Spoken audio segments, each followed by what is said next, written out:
গ্রামে লোডশেডিং নাই, যেটা হয় আমাদের পল্লী বিদ্যুতের লাইনগুলো অনেক লম্বা লম্বা। দিনের ব্যস্ত সময় নয়, বরং মধ্যরাতেই হঠাৎ বেড়ে যাচ্ছে বিদ্যুতের চাহিদা। আর এর পেছনে ব্যাটারি চালিত অটোরিকশার চার্জ দেওয়াকে অন্যতম কারণ হিসেবে চিহ্নিত করেছেন বিদ্যুৎ ও জ্বালানি মন্ত্রী। রাজধানীতে বৃহস্পতিবার এ বিষয়ে কথা বলতে গিয়ে বিদ্যুৎ, জ্বালানি ও খনিজ সম্পদ মন্ত্রী ইকবাল হাসান মাহমুদ টুকু জানান, সারা দেশে ব্যাটারি চালিত অটোরিকশা চার্জ দেওয়ার কারণে রাতের দিকে বিদ্যুতের চাহিদা অস্বাভাবিকভাবে বেড়েছে। বিশেষ করে অবৈধ অটোরিকশা ও অবৈধ বিদ্যুৎ সংযোগ নিয়ে উদ্বেগ প্রকাশ করেছেন তিনি। মন্ত্রীর দাবি, অনেক অটোরিকশা অবৈধ সংযোগ ব্যবহার করে চার্জ দেওয়া হচ্ছে।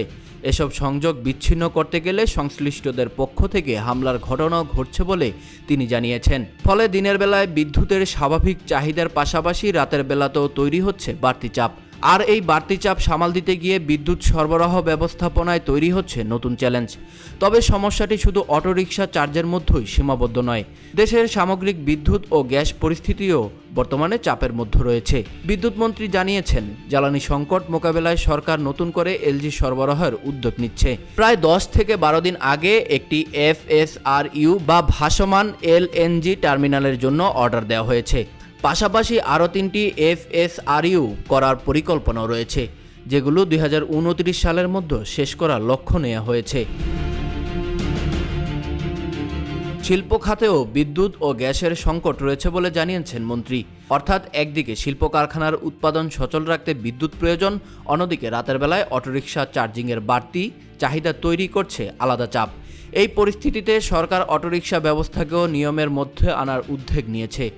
ইত্তেফাকে আরেক প্রতিবেদনে বলা হয়েছে, ব্যাটারি চালিত 3 চাকার স্বল্প গতির যানবাহনের জন্য একটি সমন্বিত নীতিমালা তৈরির উদ্যোগ নেওয়া হয়েছে। এর আওতায় লাইসেন্সিং ও নিবন্ধনের জন্য সমন্বিত কর্তৃপক্ষের নির্ধারণের পরিকল্পনাও রয়েছে। সরকারের লক্ষ্য, নিয়মতান্ত্রিকভাবে লাইসেন্স ও নিবন্ধন চালু করতে গেলে একদিকে অটোরিকশা ব্যবস্থাপনায় শৃঙ্খলা ফিরবে, অন্যদিকে সরকারের রাজস্বও বাড়বে। কিন্তু প্রশ্ন হচ্ছে, রাতের বিদ্যুৎ সংকট কমাতে শুধু অবৈধ সংযোগ বিচ্ছিন্ন করাই কি যথেষ্ট? কারণ অটোরিকশার সংখ্যা বাড়ার সঙ্গে সঙ্গে চার্জিংয়ের জন্য বিদ্যুতের চাহিদাও বাড়ছে।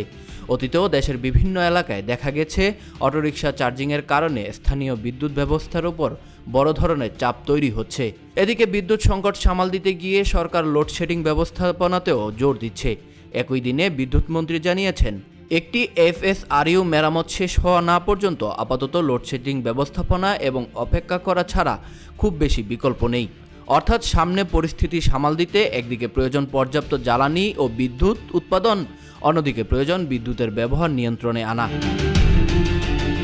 আর ব্যাটারি চালিত অটোরিকশার ক্ষেত্রে সবচেয়ে বড় প্রশ্ন হয়ে দাঁড়িয়েছে, কোন যান বৈধ, কোথায় চার্জ হবে এবং সেই চার্জের বিদ্যুৎ কিভাবে নিয়ন্ত্রিত হবে। কারণ অটোরিকশা দেশের লাখো মানুষের জীবিকার সঙ্গে জড়িত। তাই হঠাৎ করে ব্যবস্থা নেওয়ার বদলে নিবন্ধন, বৈধ চার্জিং ব্যবস্থা এবং বিদ্যুৎ ব্যবহারের নিয়ম তৈরি করাই হতে পারে দীর্ঘমেয়াদী সমাধানের পথ।